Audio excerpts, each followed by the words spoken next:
জীবনের প্রত্যেক মুহূর্ত আমাদের কিছু না কিছু শিক্ষা দেয়, নির্ভর করছে আমাদের দৃষ্টিভঙ্গির ওপর। যেমন নদী হলো আমার অত্যন্ত প্রিয়, নদীতে ভ্রমণ করতে আমার খুব ভালো লাগে। কি বলেন? নদীতে সবসময় নতুন কিছু থাকে, ও পুরনো কিছুই নিয়ে বসে থাকে না। সবসময় প্রবাহমান, কখনো থামে না। ততক্ষণ থামে না যতক্ষণ না সাগরে গিয়ে সমাহিত হচ্ছে। ঠিক এইভাবেই আমাদেরও উচিত নিজের জীবন অতিবাহিত করা, নদীর মতো। প্রত্যেক মুহূর্ত নতুন, তাই সেইভাবেই জীবন যাপন করুন। পুরনো কিছুই একত্রিত করে রাখবেন না, বিগত স্মৃতির মাঝে নিজেকে হারিয়ে ফেলবেন না। এই যে বর্তমান, এই যে মুহূর্ত, সেটাই হলো সর্বশ্রেষ্ঠ। এর মাঝেই জীবন যাপন করুন, নদীর মতো প্রবাহমান হতে শিখুন। আপনি শিখে গেলে তাহলে মনে রাখবেন, আমার আপনার মাঝে বিচরণ করতে বড়ই ভালো লাগবে। যে ব্যক্তি আনন্দের সাথে জীবনের প্রত্যেকটা মুহূর্ত অতিবাহিত করে কোনো চিন্তা ছাড়াই, প্রবাহমান হয়, কখনোই থামে না, যতক্ষণ না মুক্তি লাভ করছেন, এমন ব্যক্তির মধ্যেই রাধাকৃষ্ণ বসবাস করেন। তাহলে আসুন আমার সাথে ভালোবেসে বলুন, রাধা রাধা। আপনি অবশ্যই কোনো গাছ দেখে থাকবেন যেখানে অনেক ফল রয়েছে। সেই গাছের ডালগুলি নিজে থেকেই নত হয়ে যায়। কেন? যাতে মানুষ, প্রাণী, এরা সকলে যাতে সেই ফল খুব সহজে গ্রহণ করতে পারেন। এটাই হলো প্রকৃতির শিক্ষা, এটাই হলো প্রকৃতির নিয়ম। মানুষেরও কিছুটা এরকমই হওয়া উচিত। যদি আপনি সাফল্যের চরম সীমায় পৌঁছে যান, অনেক বেশি ধন অর্জন করে ফেলেন, তখন মনে রাখবেন যে আপনি যেন অহংকারী না হয়ে পড়েন। বিনম্র থাকতে হবে। সেই ধনকে ব্যবহার করতে হবে উচিত কাজের জন্য। সেই ধনের দ্বারা সমাজের মঙ্গল করা উচিত। সকল মানুষকে সাহায্য করা উচিত যাদের ধনের অভাব আছে। যদি ধনী হওয়া সত্ত্বেও আপনি ধনের সদ্ব্যবহার এই সমাজের মঙ্গলের জন্য, তার ভালোর জন্য না করেন, যদি আপনি ধন দান না করেন, তাহলে এই ধন অহংকার রূপী বিষে পরিণত হয়ে আপনাকেই নাশ করবে। তাই ফলে ভরা গাছের মতো নত হয়ে থাকুন, বিনম্র হয়ে থাকুন, দান করুন, আর আমার সাথে ভালোবেসে বলুন, রাধা রাধা।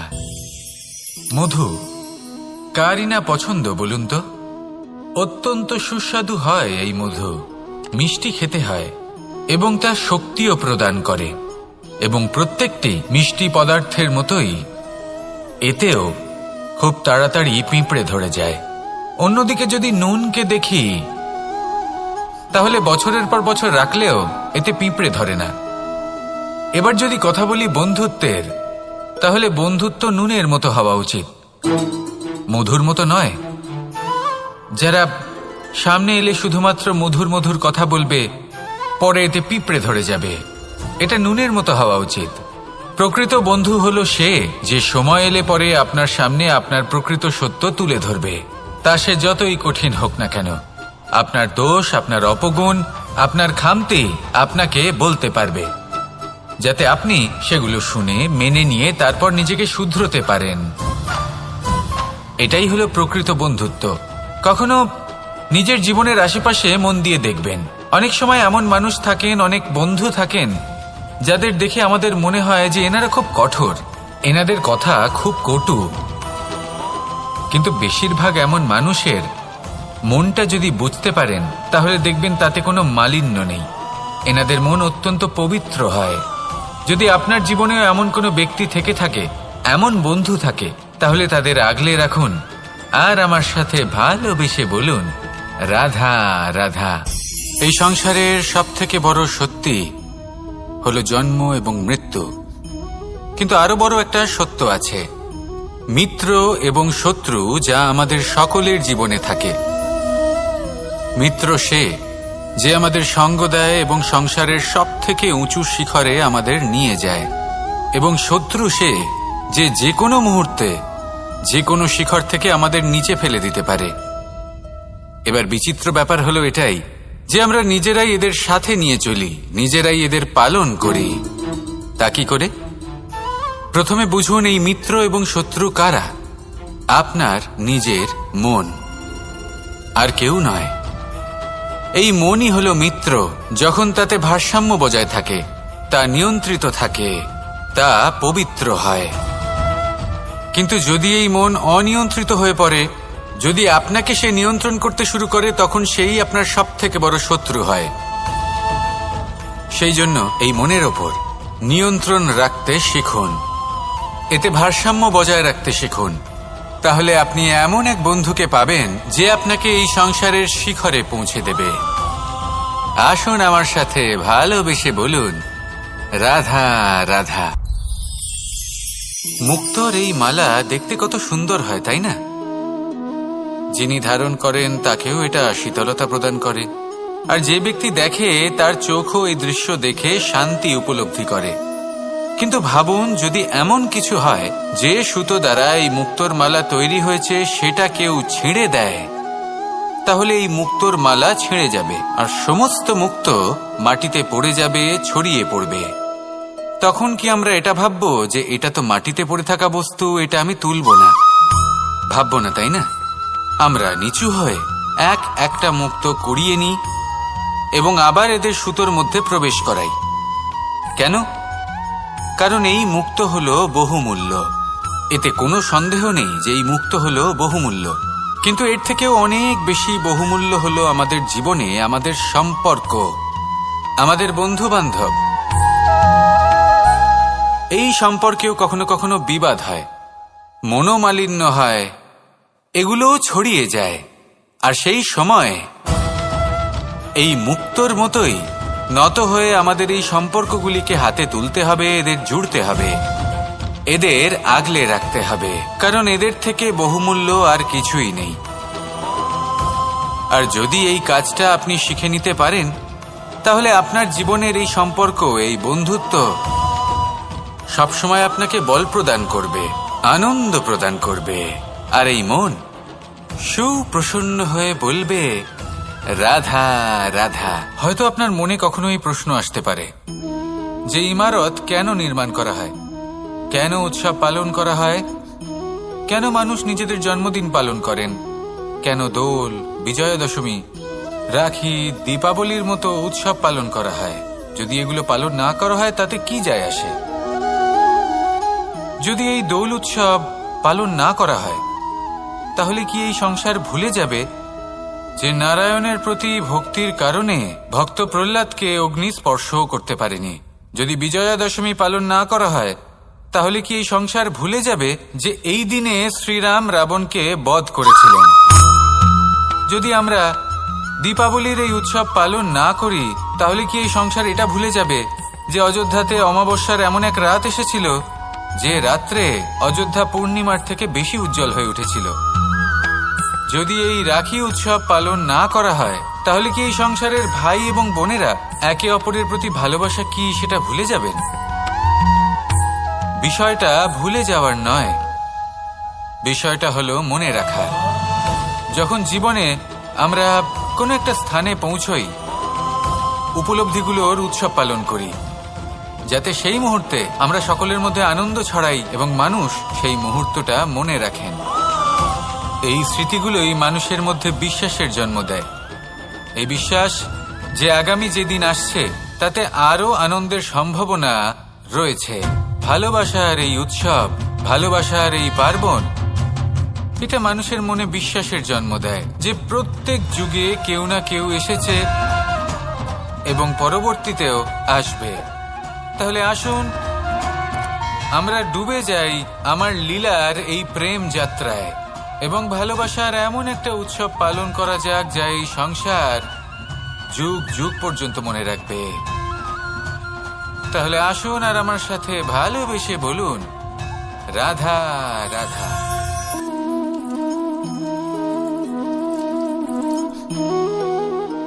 এই হলো এক আম গাছ, আর খুব যত্ন সহকারে আমি এটা বড় করেছি।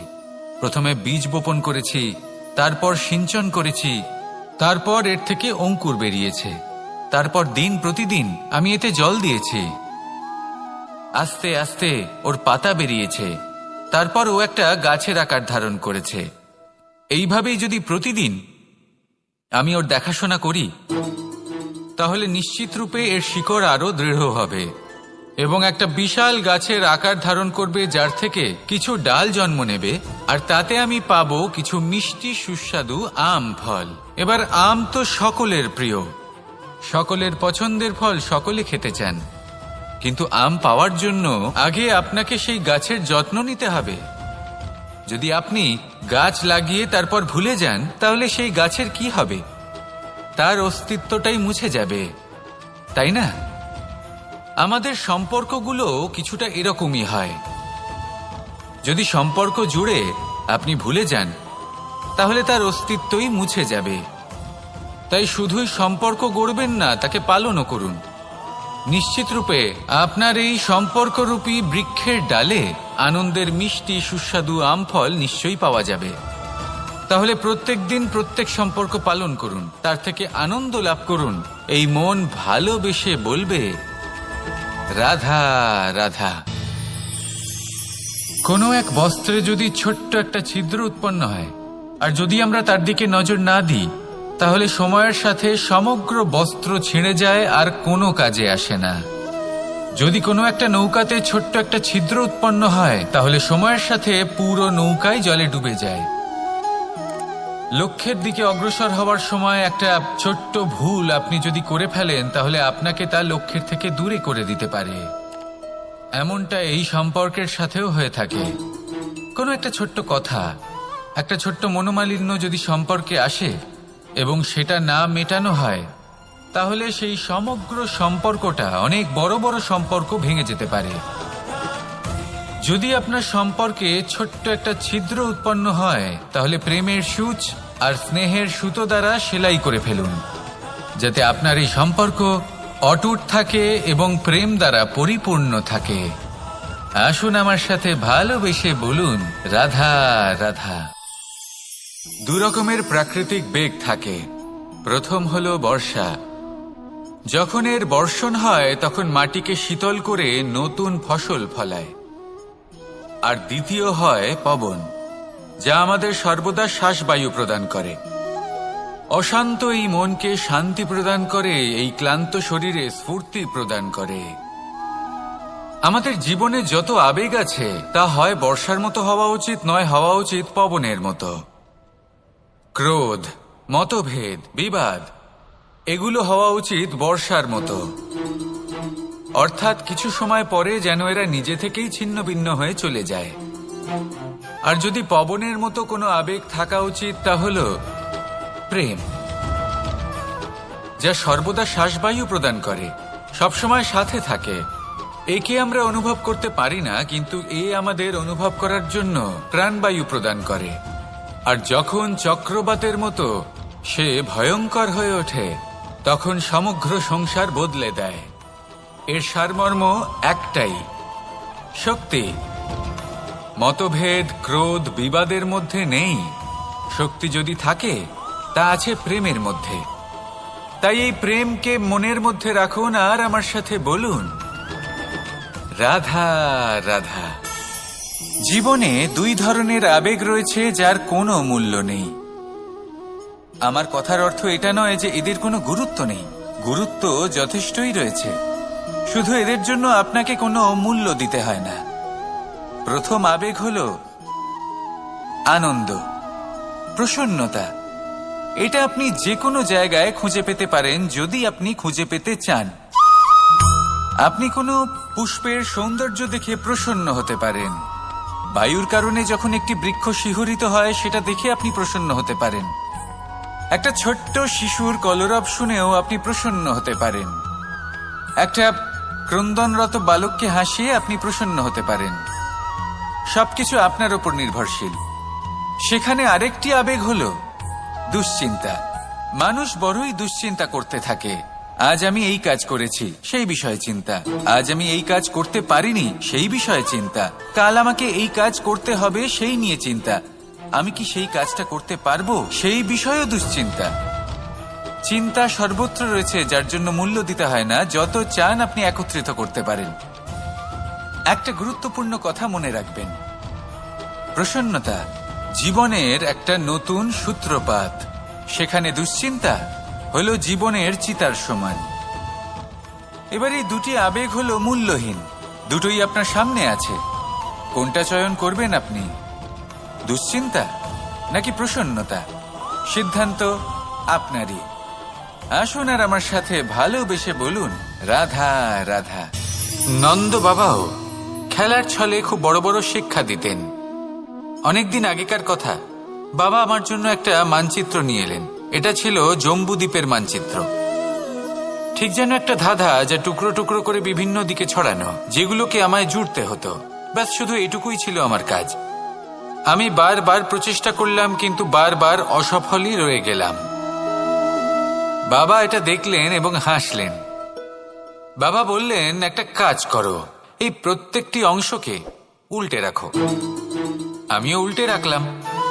তারপরে দেখলাম প্রত্যেক অংশে মানুষের শরীরের কোনো না কোনো অংশ চিহ্নিত। কোথাও হাত আছে, পা আছে, কোথাও মুখ আছে। বাবা বললেন যে এবার এটা জুড়তে চেষ্টা করো। আমিও জুড়ে দিলাম। মানুষের মানচিত্র পূর্ণ হলো। এবার বাবা বললেন, এটা উল্টে রাখো, মানচিত্র পূর্ণ আকার ধারণ করেছে। আমি বললাম, ঠিক আছে। আমি উল্টে রাখলাম। দেখলাম জম্বুদ্বীপের মানচিত্র পূর্ণ হয়েছে। বাবা বললেন, যদি দেশকে সফল করে তুলতে চাও, শক্তিশালী করতে চাও, স্থির বানাতে চাও, তাহলে সবার আগে দেশবাসীকে একত্রিত করতে শেখো। সকল সৈন্যগণ যখন একজোট হয়ে দাঁড়াবে, তখন দেশের শক্তি আরো বেড়ে যাবে। শুধু তাই নয়, বাবা বললেন, যদি ভালোবাসার সাথে জড়িয়ে পড়ো, তাহলে পরমাত্মাও তোমার সামনে এসে দেখা দেবেন। তাহলে এটাই করুন আর আমার সাথে ভালোবেসে বলুন রাধা রাধা। কথায় আছে যে দৃষ্টি অত্যন্ত কঠোর হয়, অত্যন্ত শক্তিশালীও হয়। কথায় আছে যে কারোর উপর যদি কুদৃষ্টি পড়ে, তাহলে তার বিনাশ কেউ আটকাতে পারে না। এই যে কুদৃষ্টি, এর উপাচারও আমাদের কাছে রয়েছে। যখন আমরা বাড়ি নির্মাণ করি, তখন একটা কালো মুখোশ লাগাই, যাকে রক্ষা কবচ মনে করা হয়, কুদৃষ্টি থেকে বাঁচার জন্য। যখনই কোনো বাচ্চা বাইরে যায়, তখন তার মাথায় আমরা একটা কাজলের টিপ পরিয়ে দিই, কুদৃষ্টি থেকে বাঁচার জন্য। অর্থাৎ এই সংসারে কুদৃষ্টি থেকে বাঁচার উপাচার রয়েছে। উপাচার যদি কিছু না থেকে থাকে, তাহলে তা হলো দৃষ্টিভঙ্গির। যদি আপনার দৃষ্টিভঙ্গি অনুচিত হয়, তাহলে আপনার পতন কেউ আটকাতে পারবে না। না পারবে কালো মুখোশ, না কালো টিপ, না স্বয়ং ঈশ্বর। সেই জন্য নিজের দৃষ্টিভঙ্গি শুভ করে তুলুন, সবকিছু শুভই হবে। আসুন আমার সাথে ভালোবেসে বলুন রাধা রাধা। আমাদের জীবনে অত্যন্ত গুরুত্বপূর্ণ একটা আশা বসবাস করে, বিশ্বাসের রূপে। বিশ্বাস যা আমরা ঈশ্বরের ওপর করি, ভাগ্য, প্রারব্ধের ওপর করি, নিয়তির ওপর করি। যখনই ভালো কিছু হয়, আমরা বলি এ হলো ঈশ্বরের দয়া। যখন খারাপ কিছু হয়, আমরা বলি এ হলো ঈশ্বরের মায়া। কখনো ঈশ্বর বা ভাগ্য বা প্রারব্ধ বা নিয়তি। আপনি নিজে কোথায় তা কখনো ভেবেছেন? আপনি বিশ্বাস করছেন ঈশ্বরের ওপর, প্রারব্ধের ওপর, কখনো নিজের উপর করেছেন? আমি আপনাকে একটা সহজ কথা বলি, যদি আপনি ঈশ্বরের উপর বিশ্বাস রাখেন, শুধুই ঈশ্বরের উপর বিশ্বাস, তাহলে আপনি সেটাই পাবেন যেটা আপনার ভাগ্যে লেখা রয়েছে। কিন্তু যদি আপনি নিজের উপর বিশ্বাস রাখেন, আত্মবিশ্বাস রাখতে শেখেন, তাহলে ঈশ্বর আর নিয়তি দুজনে মিলে আপনার ভাগ্যে সেটাই লিখবে যা আপনি চাইছেন। তাই মনে রাখবেন, সাফল্যের পথ হলো এই বিশ্বাস। নিজের আত্মবিশ্বাসকে ধরে রাখতে শিখুন। দেখবেন আত্মা প্রসন্নতায় ভরে উঠবে। তাহলে আসুন এই প্রসন্ন ভাব নিয়ে বলুন রাধা রাধা। সময় একটু একটু করে কেটে যায়, একটু একটু করে নিকটে আসে। খুব অদ্ভুত ব্যাপার। এই সময় প্রতিকূল হলেও একটু একটু করে কেটে যায়। এই সময় যদি ভালো হয়, তাহলে একটু একটু করে নিকটে আসে। অনুচিত তখনই হয় যখন আমরা নিজেদের অসফলতার জন্য সময়কে দোষ দিই। কিন্তু আসলে তেমনটা হয় না। আপনার পরিশ্রম আর প্রয়াস দ্বারাই আপনি সাফল্য লাভ করবেন, সময়ের দ্বারা নয়। যদি এই সাফল্য একটা সুন্দর ভবন হয়, তাহলে সময় হলো তার দেওয়ালের রং, যা সময়ের সাথে বদলাবে, সময়ের সাথে ফিকেও হয়ে যাবে।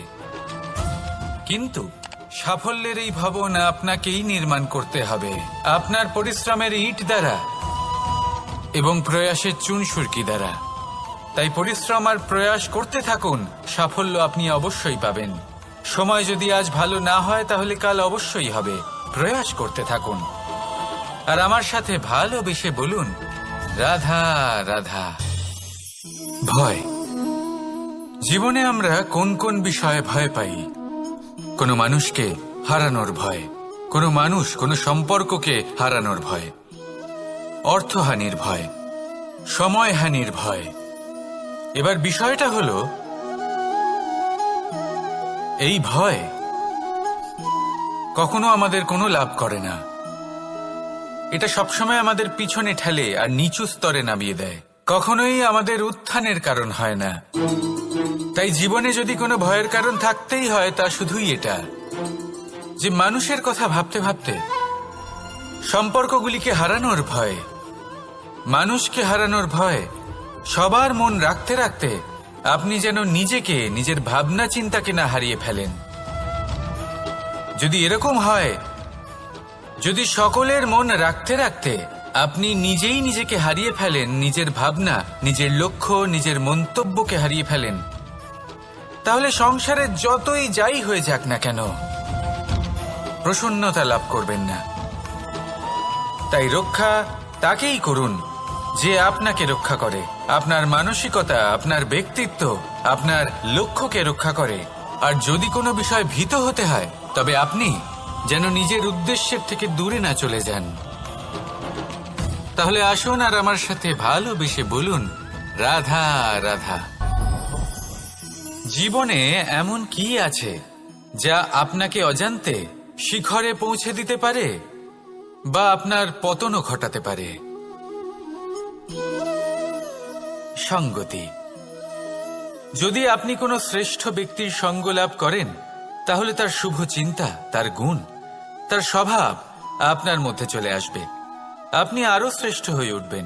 আবার সেখানেই যদি আপনি কোনো দুষ্ট ব্যক্তির সঙ্গতি লাভ করেন, কোনো খারাপ মানুষের সঙ্গতি লাভ করেন, তাহলে আপনার শুভ চিন্তা, আপনার গুণ, তা যে কখন আপনার থেকে কেড়ে নেওয়া হবে, সেটা আপনি জানতেও পারবেন না। দেখুন, এই সঙ্গতি হলো অত্যন্ত গুরুত্বপূর্ণ। এই সঙ্গতি আপনার নিয়তি নির্ধারণ করে। আপনাকে উদাহরণ দিলে, বৃষ্টির ফোঁটাকে দেখুন। যদি কোনো ফোঁটা গাছের পাতায় এসে পড়ে, তাহলে তা জীবন দান করতে পারে। যদি এমন কোনো ফোঁটা সাপের মুখে এসে পড়ে, তাহলে তা বিষে পরিণত হয়। যেমন সঙ্গ, তেমন নিয়তি। এবার দুর্ভাগ্যের বিষয় হলো এটাই যে বর্ষার ফোঁটা নির্ধারণ করতে পারে না সে কোথায় পড়তে চায়, তার নির্বাচনের ক্ষমতা নেই। কিন্তু আপনি, আপনার কাছে তো বিবেক আছে, আপনি ভাবতে পারেন, চিন্তা করতে পারেন। তাহলে আপনি ভাবুন, আপনি কি এমন সঙ্গ চান যা শ্রেষ্ঠ, নাকি এমন সঙ্গ চান যা অশুভ? নির্বাচন আপনারই। শ্রেষ্ঠ সঙ্গ বাছুন আর আমার সাথে ভালোবেসে বলুন, রাধা রাধা।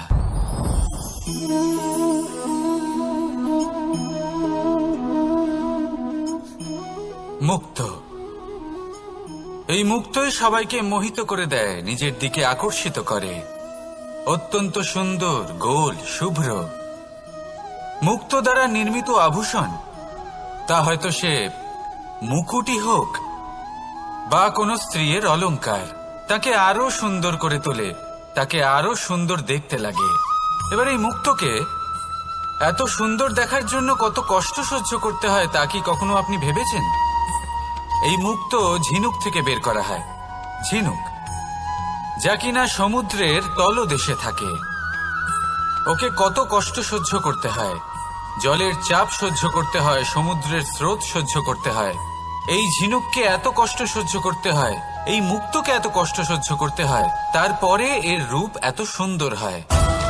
যদি আপনিও আপনার পরিশ্রমের সৌন্দর্য, নিজের পরাক্রমের সৌন্দর্য এই সংসারে প্রকাশিত করতে চান, তাহলে আপনাকেও কষ্ট সহ্য করতেই হবে। তাই জীবনে যখনই সংকট আসবে, বিপদ আসবে, সমস্যা আসবে, তখন একে সুযোগ হিসেবে গ্রহণ করুন। কারণ এই বিপদের সাথেই লড়াই করে আপনি মুক্তর মতোই পরিশুদ্ধ হয়ে উঠবেন। তাহলে আসুন আর আমার সাথে ভালোবেসে বলুন, রাধা রাধা। আপনি কি জানেন আপনার জীবনে আপনার আসল জীবনসাথী কে হন? মাতা পিতা, ভাই বোন, স্বামী স্ত্রী? না, আপনার আসল জীবনসাথী হল আপনার শরীর। সেই শরীর যার দিকে আপনি কখনো নজরই দেন না, ঠিক কি না? এবার যে মানুষ এই রহস্য বুঝতে পারেন তার জীবন এমনি শুভ হয়ে যায়। আপনি নিজেই দেখুন না, সে সংসারের মঙ্গলই করা হোক বা সত্যের রক্ষা করা হোক, তা সে শত্রুর সাথে যুদ্ধ করা হোক বা মিত্রকে রক্ষা করা হোক, এই শরীরই তো কাজে আসে। তপস্যাতে, বলিদানে, পরিশ্রমে এই শরীরই হলো আধার, ঠিক কিনা? তাই আমাদের কর্তব্য হলো যে আমরা যেন নিজের শরীরের যত্ন নিই। আমরা কি খাই, আমাদের কি খাওয়া উচিত, এটা যেন বুঝি। কোনটা সুপাচ্য আর কোনটা নয়, এটা যেন বুঝি। কারণ যেমন হবে অন্ন, মনও তেমনই হবে। যত ভালো অন্ন তত ভালো মন। আর সুস্থ শরীর হলো সুস্থ মনের আধার, এ কথা অবশ্যই মনে রাখবেন। আর যদি মন সুস্থ থাকে তাহলে সকল শুভ উদ্দেশ্য পূর্ণ হবে। তাহলে আসুন আর আমার সাথে ভালোবেসে বলুন, রাধা রাধা। কথায় আছে যে জীবনের আধার হলো সম্পর্ক, প্রসন্নতারও এবং ঈশ্বরের সাথে দেখা পাওয়ারও। এবার এই সম্পর্কের আধার আসলে কি? সেবা? না। বোঝাপড়া? না। অপেক্ষা? না। এই সম্পর্কের আধার হলো বিশ্বাস। যদি বিশ্বাস ভেঙে যায় তাহলে জেনে রাখবেন যে সম্পর্করূপী এই ভবন, এর ভিতই ভেঙে গেল। আর যদি ভিত ভেঙে যায় তাহলে সেখানে অন্য কোনো ভবন নির্মাণ সম্ভব নয়, সম্ভবই নয়। এই সমস্ত সম্পর্কের বিশ্ব বিশ্বাসে বসবাস করে। এই বিশ্বাস হলো অত্যন্ত গুরুত্বপূর্ণ। এই বিশ্বাসের জোরেই আমি আর রাধা কোনো সাংসারিক বন্ধনে আবদ্ধ না হয়েও এক অত্যন্ত দৈব অলৌকিক বন্ধনে আবদ্ধ। এ হলো বিশ্বাস যার দ্বারা 11 অক্ষৌহিনী সেনার সামনে অর্জুন দাঁড়িয়েছিল এবং জয়ী হয়েছিল। এই বিশ্বাস হলো অত্যন্ত গুরুত্বপূর্ণ। তাই বিশ্বাস করতে শিখুন, বিশ্বাস দিতে শিখুন, বিশ্বাস পালন করতে শিখুন। আর আমার সাথে ভালোবেসে বলুন, রাধা রাধা। এই সংসার অত্যন্ত বিচিত্র এক স্থান। এ সত্য খুঁজতে থাকে, আর সত্য খুঁজে পেলেই তা প্রমাণ করতে চায়। সে চায় তার প্রমাণ পেতে, সাক্ষী পেতে চায়। সেক্ষেত্রে আমাকে বলুন যে সত্য কি করতে পারে? সেই ব্যক্তি যে সত্যকে ধরে আছে সে কি করবে? কিছুই নয়। কিছু করার প্রয়োজনই নেই, শুধু তাতে টিকে থাকতে হবে। সেই হিমালয়ের মতো যা আজ পর্যন্ত টিকে রয়েছে। যদি আপনি সত্যবাদী হন তাহলে আপনার কিচ্ছু প্রমাণ করার কোনো প্রয়োজন নেই। যদি প্রয়োজন থাকে তাহলে সত্যের সাথে টিকে থাকার। এই সময় নিজে সাক্ষী হবে, নিজে প্রমাণ দেবে। এই নিয়তি স্বয়ং প্রমাণিত করবে যে আপনি সত্যবাদী ছিলেন, আপনি সত্যের পথে ছিলেন। তাহলে আসুন আর আমার সাথে ভালোবেসে বলুন, রাধা রাধা। ঈশ্বর আমাদের হাত প্রদান করেছেন। হাত যা জড়ো করা হয় প্রণাম করার জন্য, ঊর্ধ্বগামী হয় প্রার্থনার জন্য। এই হাত যার দ্বারা আমরা খাবার খাই, ফসল উৎপাদন করি। কিন্তু এই হাতের দ্বারা সবথেকে শ্রেষ্ঠ কাজ কি হতে পারে? সেবা। আগে হ্যাঁ, সেই হাত যা সামনে এগিয়ে আসে সেবা করার জন্য, যে সেবা করে তাদের যারা দুঃখে থাকেন, নিরাশ হয়ে থাকেন, যারা সেবা করেন তাদের যারা কিনা দরিদ্র, সেই হাত হলো সব থেকে অধিক মহান। ঈশ্বরকে দীনবন্ধু বলা হয়ে থাকে, কারণ যারা দুঃখী হন, নিরাশ হন, দরিদ্র হন, ঈশ্বর তাদের সাহায্য করেন, তাদের সহায়ক হন, তাদের মধ্যে ঈশ্বর বাস করেন। তাই আপনারা যদি এটাই করেন, যারা দুঃখে আছেন, নিরাশ হয়ে আছেন, যাদের সাহায্যের প্রয়োজন রয়েছে, যদি আপনি তাদের সাহায্য করেন, তাহলে আপনি এমন এক চৈতন্য লাভ করবেন যে আপনি তৃপ্ত হয়ে উঠবেন। তাহলে সবার সেবা করুন আর আমার সাথে ভালোবেসে বলুন, রাধা রাধা।